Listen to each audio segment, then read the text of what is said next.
ગાંધીનગરમાં રત્ન કલાકારોના પ્રશ્નોને લઈને ડાયમંડ વર્કર યુનિયન આક્રમક બન્યું છે। યોગ્ય હીરા મંજૂરી સહિતના મુદ્દે કહી શકાય કે યુનિયન દ્વારા શ્રમ અને રોજગાર મંત્રી કુંવરજી બાવળિયાને રજૂઆત કરવામાં આવી છે। જી હા, મહત્વના સમાચાર ગાંધીનગરથી। ગાંધીનગરમાં રત્ન કલાકારોના પ્રશ્નોને લઈને ડાયમંડ વર્કર યુનિયન આક્રમક બન્યું છે। યોગ્ય હીરા મજૂરી સહિતના મુદ્દે યુનિયન દ્વારા શ્રમ અને રોજગાર મંત્રી કુંવરજી બાવળિયાને રજૂઆત કરવામાં આવી છે। તળાજા, મહુવા અને સુરત સહિતના વિસ્તારોમાં ભાવ વધારાને લઈને રત્ન કલાકારોમાં અસંતોષ હોવાનો દાવો કરવામાં આવ્યો છે।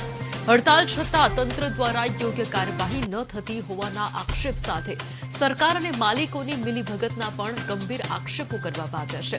આ ઉપરાંત અપૂરતા સરકારી મહેકમના કારણે રત્ન કલાકારોની સમસ્યાનું યોગ્ય નિરાકરણ ન આવતું હોવાનો યુનિયને આક્ષેપ કર્યો છે।